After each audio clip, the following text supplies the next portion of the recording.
What if I told you that the universe did not create life, but life created the universe? Pause for a second, because this idea alone flips everything you've ever been taught upside down.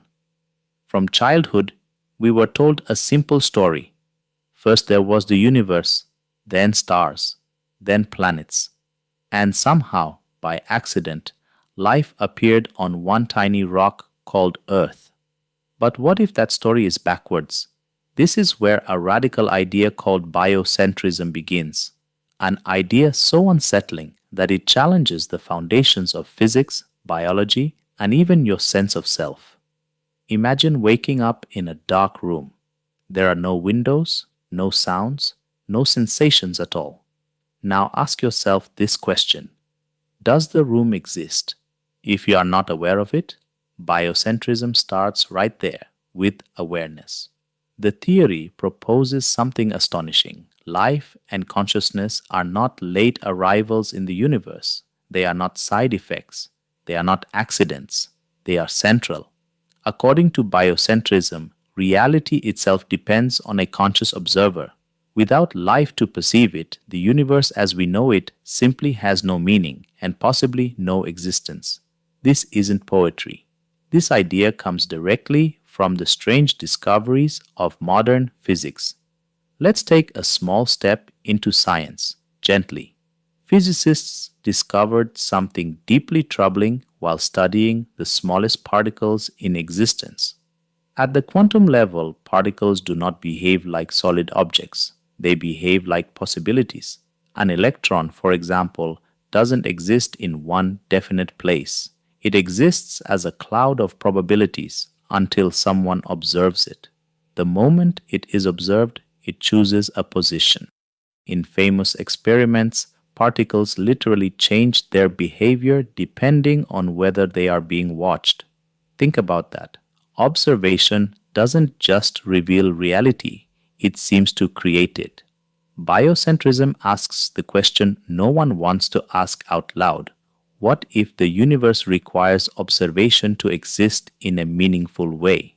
Now let's zoom out. Everything you experience, the sky, time, space, your body, your memories, all of it enters your life through one gateway, your consciousness. You never experience the universe directly. You experience it through perception. Colors don't exist out there. Your brain creates them. Sound doesn't exist in space. Your mind interprets vibrations as sound. Even time is not absolute. A minute feels long when you're afraid and short when you're joyful. Biocentrism says time and space are not fundamental structures of reality. They are tools created by the mind to organize experience. In other words, your consciousness is not inside the universe. The universe is inside your consciousness. Now here's where the story gets even deeper. If life creates reality through observation, then life cannot simply end. Because if consciousness were destroyed completely, reality itself would collapse with it. Biocentrism suggests that death is not the end of consciousness, but a transition beyond space and time as we currently experience it. Just as a radio signal doesn't disappear when a radio breaks, consciousness may not disappear when the body stops functioning. This doesn't mean blind belief, it means we may be mistaking the receiver for the source. Your brain may not produce consciousness, it may simply tune into it. Now bring this back to your own life. If reality is shaped by observation, then what you consistently focus on matters far more than you were ever taught. Your attention is not passive, it is creative. What you notice grows. What you ignore fades.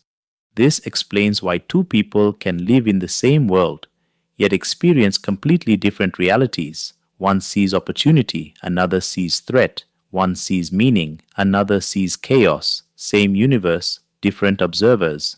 Biocentrism quietly tells you this. You are not a small being trapped in a vast, indifferent universe. You are an active participant in its unfolding. Reality is not happening to you. It is happening through you. And once you truly understand that, you stop waiting for life to change. Because you realize something extraordinary. The moment you change how you observe the world you observe begins to change, not by magic, but because consciousness has always been the missing piece.